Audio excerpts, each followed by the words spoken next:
Semuanya, kembali kita belajar bab 2 tentang metabolisme sel. Apa itu metabolisme? Metabolisme itu berasal dari kata metabol, artinya berubah. Jadi metabolisme itu secara keseluruhan berarti proses kimiawi yang berlangsung di dalam tubuh organisme. Jadi metabolisme ini harus berlangsung di dalam tubuh makhluk hidup. Dan metabolisme itu merupakan aktivitas hidup yang selalu terjadi pada setiap sel hidup. Pada metabolisme sel, bahan dan energi diperoleh dari lingkungan sel yang berupa cairan. Nah, sekarang kita perhatikan peta konsep daripada metabolisme sel. Nah, ini metabolisme itu terbagi atas dua, yaitu katabolisme dan anabolisme. Katabolisme ini berarti proses penguraian dari molekul yang kompleks menjadi yang lebih sederhana. Contohnya adalah katabolisme karbohidrat, protein, dan lemak. Dan katabolisme karbohidrat itu terdiri dari respirasi aerob dan respirasi anaerob. Sedangkan proses anabolisme itu adalah proses penyusunan dari senyawa yang sederhana menjadi senyawa yang lebih kompleks, berarti lawan daripada katabolisme.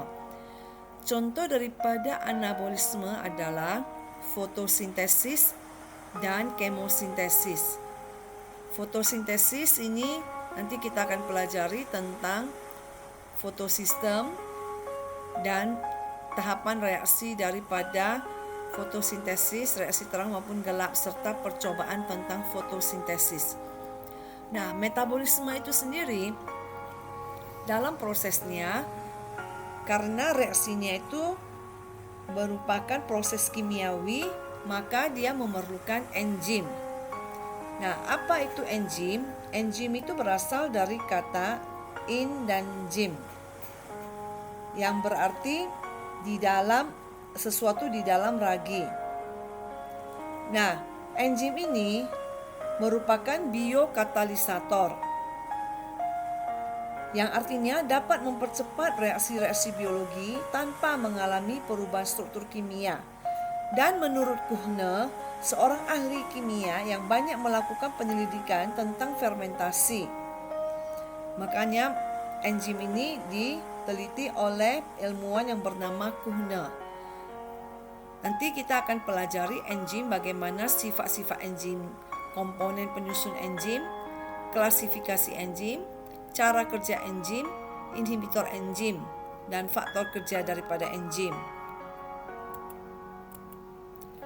Nah, sebelumnya Ibu sudah jelaskan tentang pengertian daripada metabolisme, ya. Metabolisme ini berasal dari kata metabol yang artinya berubah, dan pengertiannya adalah reaksi-reaksi kimiawi yang mengubah zat-zat yang menghasilkan energi maupun memerlukan energi yang terjadi di dalam sel-sel tubuh makhluk hidup. Nah, apa itu ciri-ciri metabolisme? Ciri-ciri metabolisme ini terjadi di dalam tubuh makhluk hidup. Yang kedua, memerlukan enzim karena merupakan reaksi kimiawi dan juga merupakan reaksi enzimatis. Yang ketiga, memerlukan ATP.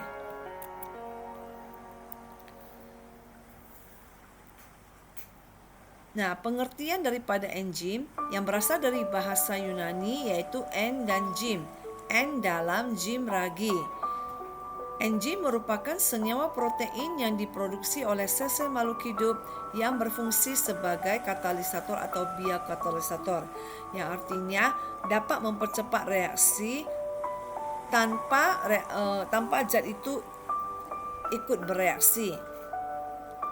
Enzim dapat meningkatkan laju reaksi metabolisme, ya, tetapi tidak dapat ikut bereaksi. Dan zat yang dipengaruhi oleh enzim tersebut disebut dengan substrat.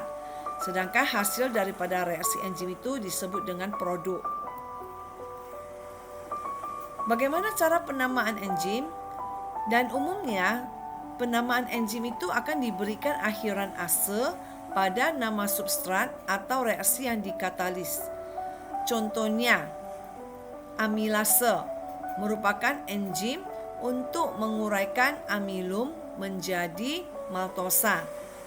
Contoh yang lain lagi, misalnya enzim maltase yang akan mengubah maltosa menjadi 2 molekul glukosa. Nah, tetapi tidak semuanya enzim itu diakhiri dengan ase. Ada juga enzim itu tidak diakhiri dengan ase. Dan juga biasanya nama enzim itu diberi dengan singkatan atau dengan trivial. Dan biasanya enzim itu hanya merujuk pada perubahan reaksi kimia yang disebabkan oleh enzim. Mekanisme reaksi tidak dapat dimasukkan dan juga gugus prostetik atau kofaktor tidak masuk ke dalam penamaan enzim. Nah, sekarang kita perhatikan komponen penyusun enzim. Komponen penyusun enzim itu terdiri dari apoenzim dan kofaktor. Sedangkan kofaktor itu terdiri dari gugus prostetik dan koenzim. Gabungan daripada apoenzim dan kofaktor ini adalah disebut dengan holoenzim. Jadi holoenzim itu merupakan enzim konjugasi. Nah, sekarang kita lihat yang apoenzim. Apoenzim itu merupakan protein yang umumnya bersifat termolabil atau tidak tahan panas. Struktur tambahan berbahan non-protein berfungsi untuk meningkatkan kemampuan enzim yang berikatan dengan substrat. Sehingga struktur tersebut dikenal dengan sebutan kofaktor. Kofaktor itu sendiri terdiri atas gugus prostetik dan juga koenzim. Contoh daripada gugus prostetik misalnya besi, magnesium, kalium, dan kuprum. Ini termasuk bagian daripada non-protein. Sedangkan yang koenzim itu merupakan senyawa organik kompleks, misalnya vitamin B, NAD, FAD, serta koenzim A. Klasifikasi enzim. Klasifikasi enzim itu terbagi atas 6. Oksidoreduktase, hidrolase, isomerase, transferase, liase, dan ligase. Nah, oksidoreduktase itu adalah enzim yang dapat melepaskan oksigen dan hidrogen. Sedangkan hidrolase itu adalah enzim yang dapat dihidrolisis, yaitu dengan penambahan air. Contohnya karbohidrase, protease, dan lipase. Isomerase itu adalah enzim untuk penataan atom menjadi molekul. Enzim transferase adalah enzim yang dapat mentransfer dari gugus amino, asetil, dan fosfat. Sedangkan enzim liase itu adalah pemindahan grup atom tanpa hidrolisis. Dan enzim ligase itu adalah enzim yang dapat menyatukan 2 molekul atau mengambil energi dari turunan ATP. Nah, sekarang kita lihat bagaimana sifat-sifat daripada enzim. Sifat-sifat enzim yang pertama itu adalah sebagai katalisator atau biokatalisator. Disebut dengan biokatalisator karena berlangsung di dalam tubuh makhluk hidup. Yang kedua itu bekerja secara spesifik dan selektif. Artinya enzim tersebut itu bekerja khusus, di mana hanya satu enzim, satu substrat. Contohnya substratnya itu adalah amilum, enzimnya itu amilase. Jadi amilum itu tidak bisa dengan bantuan enzim yang lain. Dia hanya dengan enzim amilase. Makanya dia itu bekerja secara spesifik dan selektif. Nah, yang ketiga, dia bisa bersifat bolak-balik. Artinya enzim tersebut dapat melakukan proses reaksi kembali ke asalnya. Yang keempat merupakan protein. Yang kelima dibutuhkan dalam jumlah sedikit saja. Artinya kalau tidak diperlukan dalam jumlah banyak. Walaupun dalam jumlah yang banyak, maka tetap reaksinya itu sama saja dengan yang jumlahnya sedikit. Yang keenam merupakan koloid. Yang ketujuh mampu menurunkan energi aktivitas.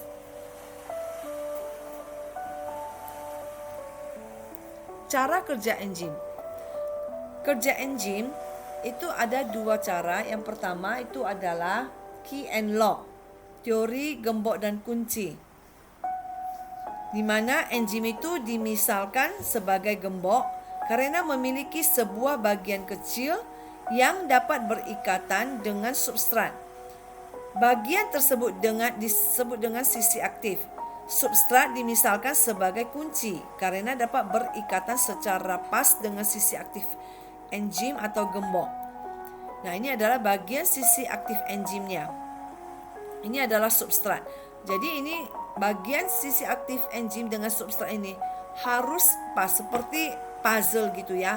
Jadi dia bisa pas berikatan. Kalau tidak, dia tidak bekerja. Enzim tersebut tidak dapat bekerja. Nah, ini cara kerja enzim yang key and lock ya. Contohnya ini dikemukakan oleh Emil Fischer.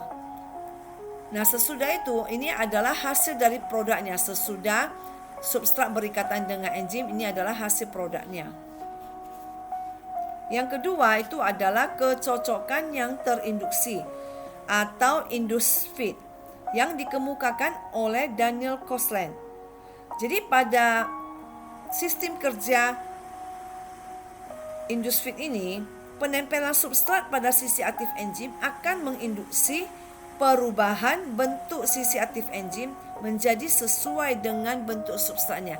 Jadi ini dia bersifat lebih fleksibel, sedangkan ini seperti gembok dan kunci itu sudah pas ya, tidak bisa berikatan dengan yang lainnya.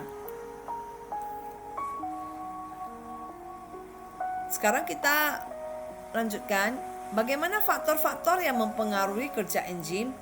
Yang pertama itu adalah suhu. Enzim itu memerlukan suhu yang optimal. Jika suhu tinggi, maka bisa terjadi kerusakan pada enzim. Karena enzim itu adalah protein, maka bisa denaturasi kalau suhunya tinggi. Sedangkan kalau suhunya rendah bisa terjadi penghambatan.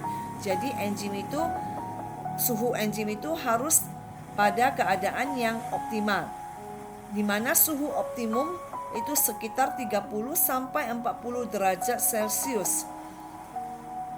Enzim tahan pada suhu rendah, tetapi dapat rusak di atas suhu 50 derajat Celcius. Tetapi kebanyakan enzim itu tidak menunjukkan reaksi jika suhu turun sampai sekitar 0 derajat Celcius. Tetapi enzim itu tidak rusak dibandingkan dengan suhu yang tinggi. Kalau enzim sudah rusak, maka tidak bisa dipakai lagi ya. Nah, kemudian yang kedua, pH atau keasaman. Jadi perubahan pH ini dapat mempengaruhi perubahan asam amino sisi aktif enzim, sehingga bisa menghalangi penggabungan substrat dengan sisi aktif enzim. Yang ketiga, aktivator dan inhibitor. Aktivator ini merupakan molekul yang mempermudah ikatan enzim, sedangkan inhibitor merupakan molekul yang menghambat ikatan enzim. Jadi inhibitor itu merupakan kerja enzim yang dihambat oleh suatu zat. Cara kerja inhibitor ini adalah berikatan dengan enzim, membentuk kompleks enzim inhibitor yang masih mampu atau tidak mampu berikatan dengan substrat. Di sini ada dua jenis inhibitor, yaitu yang pertama inhibitor kompetitif, di mana pada penghambatan ini zat-zat penghambat mempunyai struktur yang mirip dengan struktur substrat. Dengan demikian, baik substrat maupun zat penghambat berkompetisi atau bersaing untuk bergabung dengan bagian sisi aktif enzim. Nah, jika zat penghambat itu lebih dahulu berikatan dengan sisi aktif enzim, maka substrat tidak dapat lagi berikatan dengan sisi aktif enzim. Jadi kalau inhibitor kompetitif itu bersaing ya antara inhibitor dengan substratnya. Yang kedua adalah inhibitor non-kompetitif, di mana pada penghambatan ini substrat sudah tidak dapat berikatan dengan kompleks enzim inhibitor karena sisi aktif enzim berubah. Ya, jadi sudah tahu perbedaan antara inhibitor kompetitif dan inhibitor non-kompetitif. Nah, kemudian kita lihat yang keempat adalah konsentrasi enzim, di mana semakin besar konsentrasi, maka semakin cepat terjadi reaksinya. Dan juga kebalikan ya, semakin kecil konsentrasi maka semakin lambat terjadi reaksi. Yang kelima adalah konsentrasi substrat. Semakin besar konsentrasi substrat, maka tidak dapat meningkatkan kecepatan reaksi. Jadi terdapat perbedaannya. Kalau konsentrasi substrat besar, maka dia tidak mempengaruhi reaksi. Nah, sekarang kita lihat ATP. Ciri-ciri dari metabolisme yang ketiga itu adalah ATP. Singkatannya adalah adenosine trifosfat. Nah, apa itu ATP? Ciri-cirinya adalah rumus kimianya adalah C10H16N5O13P3. Dan ATP ini termasuk molekul yang berenergi tinggi. Merupakan ikatan 3 atau tri molekul fosfat dengan senyawa adenosin. ATP ini merupakan ikatan kimia yang labil, artinya mudah lepas gugus fosfatnya dari 3 ATP menjadi 2 ADP, kemudian menjadi AMP, adenosin monofosfat. Pelepasan ikatan mengakibatkan pembebasan energi sebesar 7,3 kilokalori per mol atau 30,5 kilojoule per mol. Dan reaksi dapat dibalik. ATP menjadi ADP, adenosin difosfat tambah fosfat, ini mengalami proses fosforilasi. Sedangkan ADP tambah P membentuk ATP. 2 ADP artinya 2 fosfat tambah 1 fosfat menjadi 3 fosfat. Demikianlah pembelajaran pada pagi hari ini. Terima kasih atas pembelajarannya, perhatiannya. Tetap menjaga kesehatan, tetap ikuti protokol kesehatan. Tetap semangat belajar ya anak-anak. Semoga dalam keadaan sehat selalu. Sampai jumpa minggu depan.